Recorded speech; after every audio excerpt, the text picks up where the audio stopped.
but I didn't, and I paid for it. But I'm not frogging it. It's not gonna happen.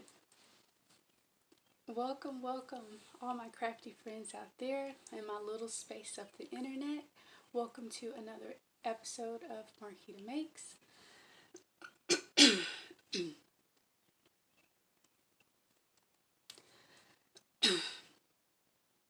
I'm gonna go have to get some tea. I'll be right back. Let this steep for a little bit. In the meantime, do you like tea? I did not mean to start this episode off in this way, but I've got something in my throat, so I need my tea. How are you guys doing today? I'm actually pretty good, despite it being allergy season. But what I meant to say was, welcome, hello, and thank you for joining me in my latest episode of Marquita's Makes. And I wanted to ask you, what are you working on? I would love to see what you're working on if you follow me on Instagram. And if you don't, my Instagram handle is Naughty Crush. I'll put it here. Please tag me. I would love to see what you're working on, especially in these summer months, because most of us, including myself, tend to lean toward cottons. Cotton is awesome in the summer. And I'm looking for projects other than wearables. Even though I'm still going to make quite a few tank tops, I really want to get some good ideas, and I know you guys do such great work and have always an inspiration. Thanks so much for following me on Instagram as well, so I can see your work and you tag me in your work. Love that.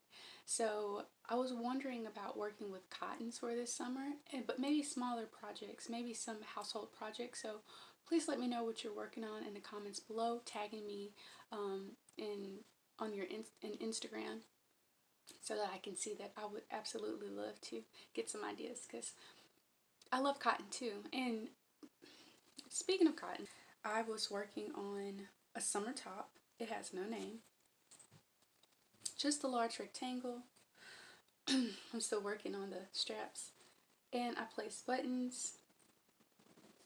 So this is where I am if I don't unravel it. I was able to find a crochet thread, not the exact same crochet thread.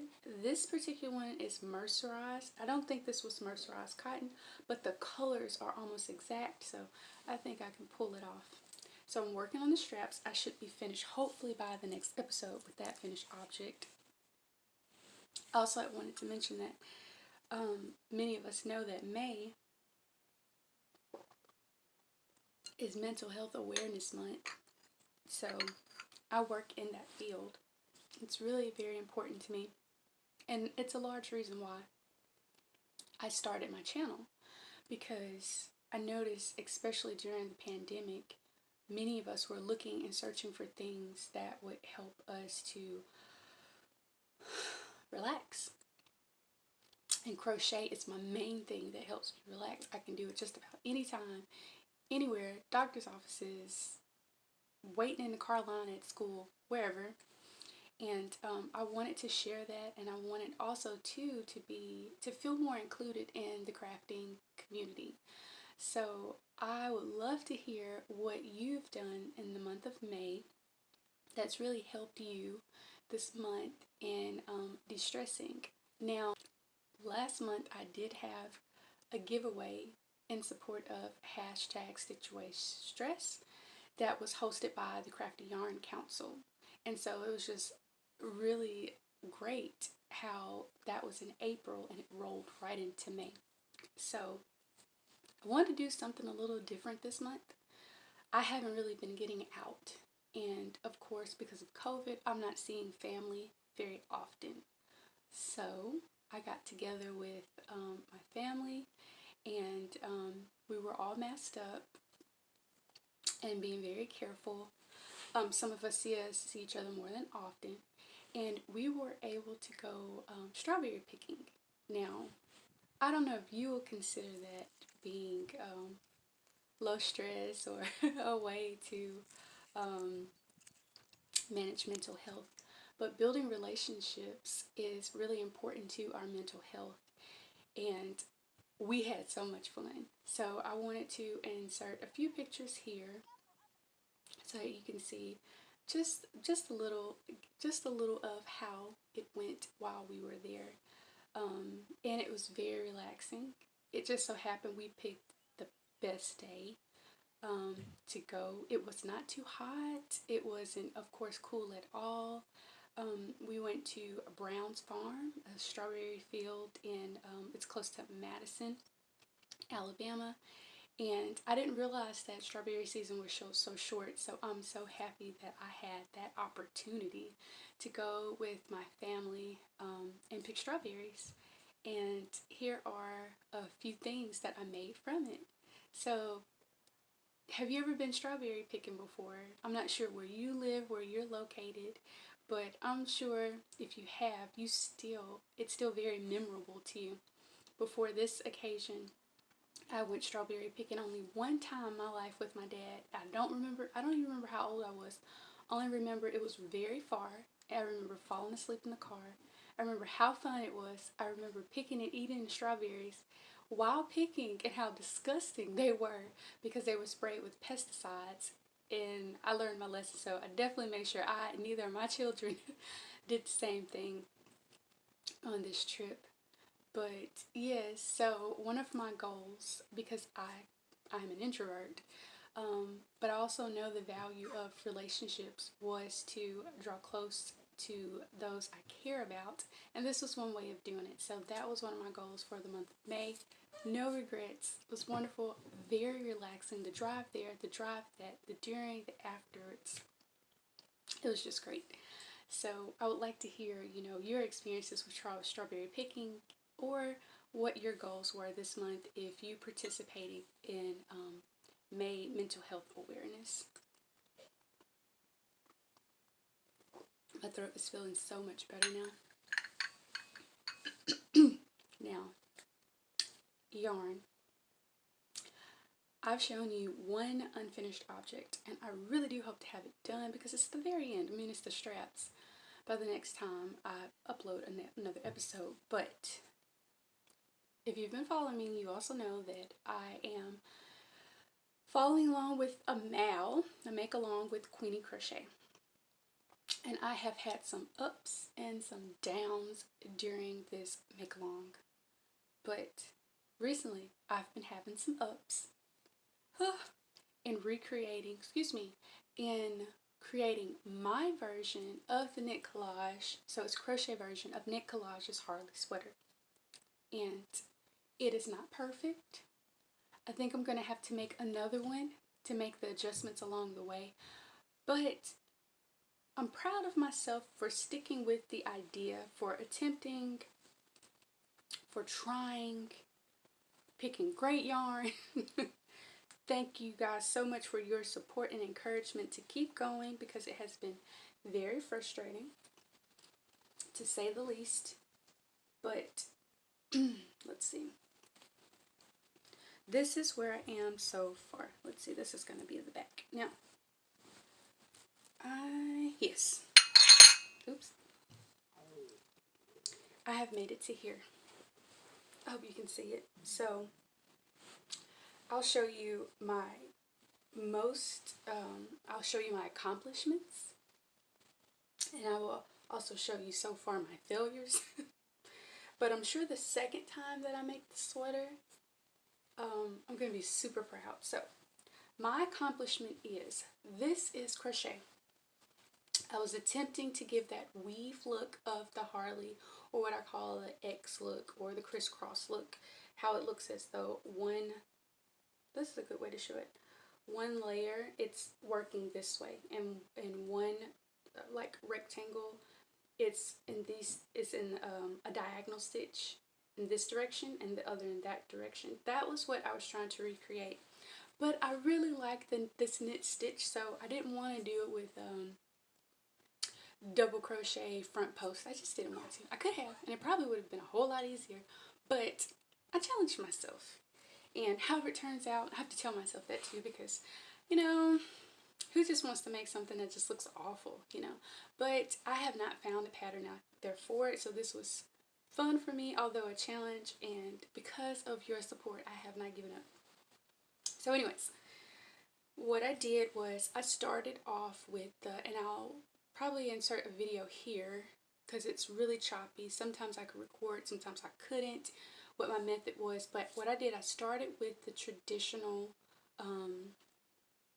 Tunisian entrelac method. So I made one Tunisian entrelac square row. That's what I'm going to call it because I don't know all technical names. And then I started with a new chain and worked it in the opposite direction to get that crisscross look. And so this is where we are now. Now this is what happened. So you see, I will definitely have to go in and fill in the gaps here so that it rounds out, I guess you could say. But I'm very happy with the overall look of it. And two, I did not think I was going to be able to do this. But if you see here, this is open. So this will be my back, right? So this is my front, okay? This is my front. So that means, I'm so proud of myself, you guys.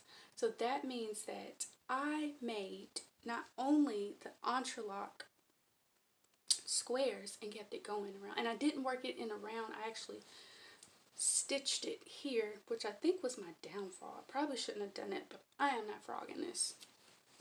Like I said, I'll do better the next time around.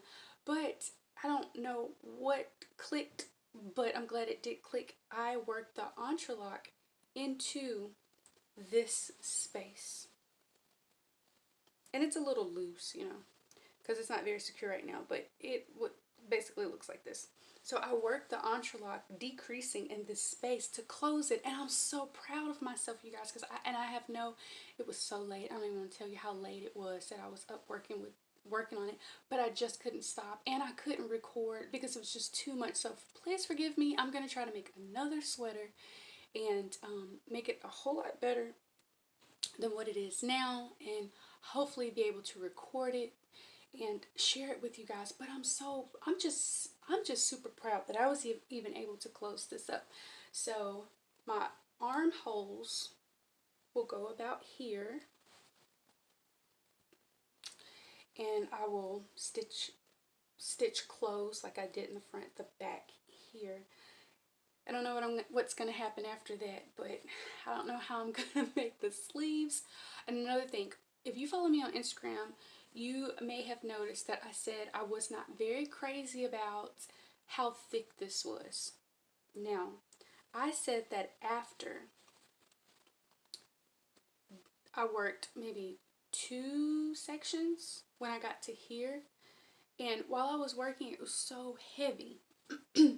That's because this is Lion Brand's hometown tan, Los Angeles tan.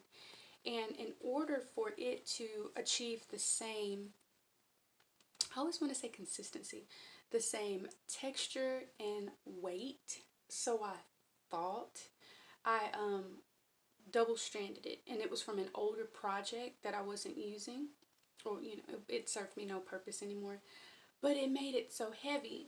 So I was feeling the weight of this. So, and I'm saying this because if you decide to use yarn, destashed yarn, or yarn from an older project, and it feels too weighty, you're right. It's too weighty and it's too heavy depending on what you're working with. And I should have stopped. I should have stopped, and I should have continued to use Joann's butter. This is Joann's, you guys, this is the softest, fluffy, I just can't believe I found this at Joann's. I'm so upset with myself for sleeping on this.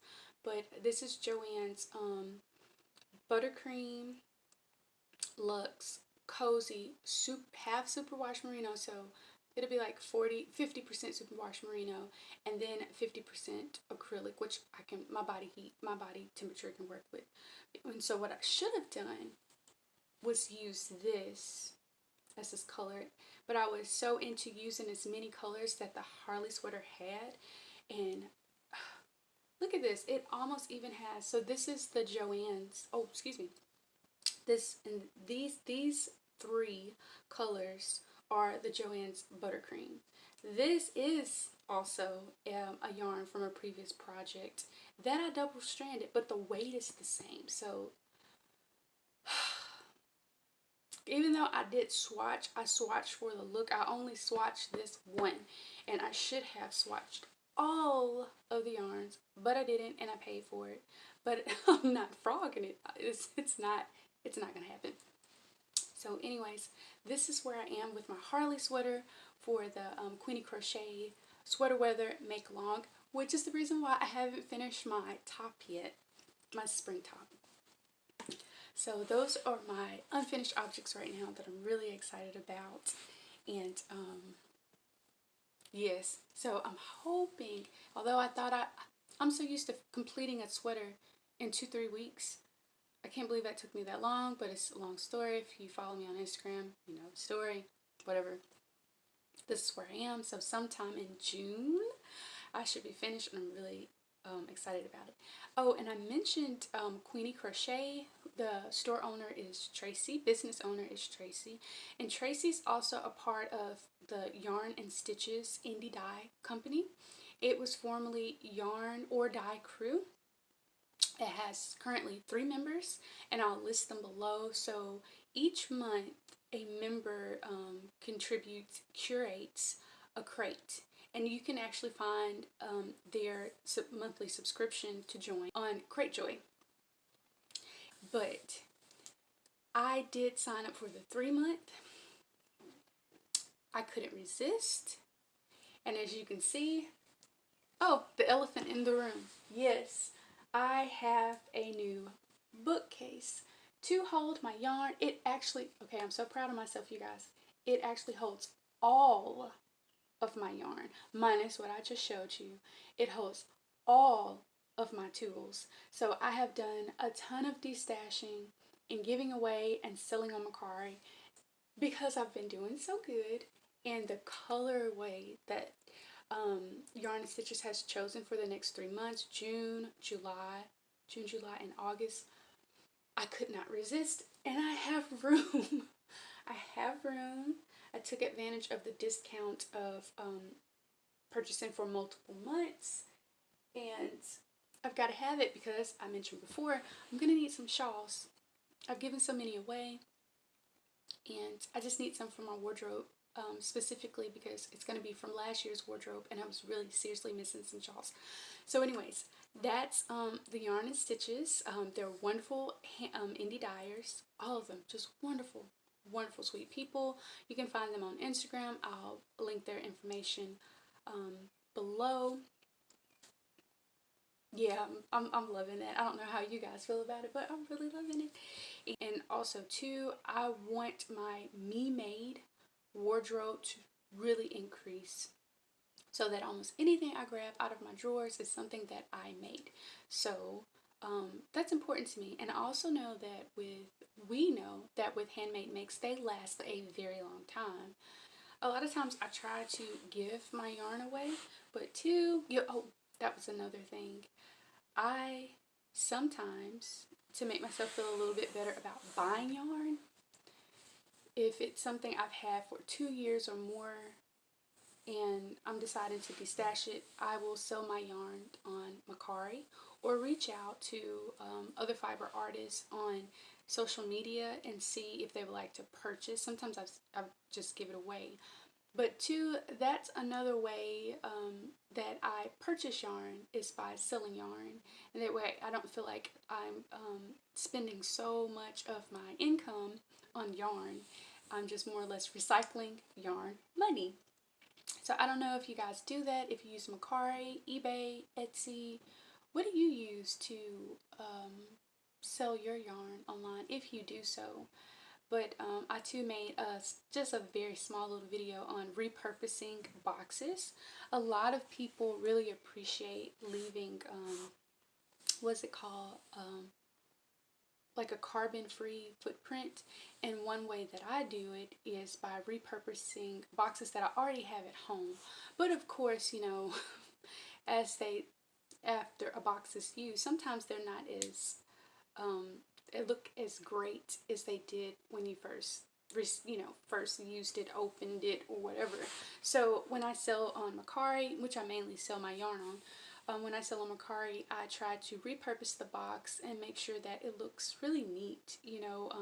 A lot of times I send things out and they look like true presents, and I think that makes me feel awesome when a small business or business period takes the time to not only give you the product that you ordered and spent your money on, but give you an experience. Like, I'm all about the experience. That's what I live for.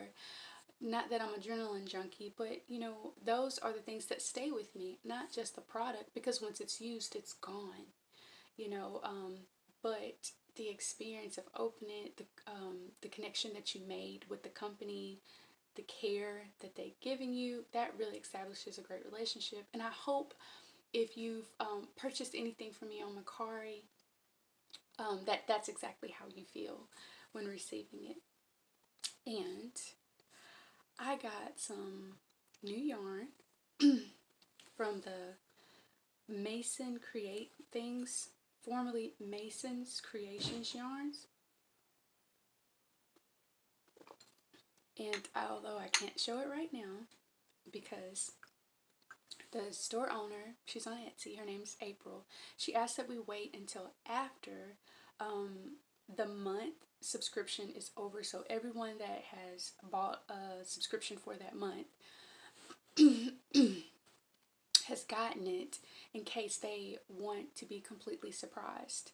And thankfully, April is so kind and so sweet. She went ahead and she didn't formally, it was just a black and white photo that would say, yarn of the month. And you had no idea what you're going to get. Well, because I'm really funny about my blues and my dark purples, I reached out to her, and I'm sure other people have too, and stated, could you give us a hint at what your color choices would be? You guys, I cannot wait to share. I cannot wait to share with you the yarn of the month for June. Oh, excuse me, for May. Oh my goodness. That was a little giveaway. But anyways, well, you guys, that's all I have to share with you today. I hope you've enjoyed this episode, and I cannot wait to see you on the next one. Don't forget to take care of yourselves, to be safe out there, take time to relax and craft, and I'll see you in the next episode. Bye-bye.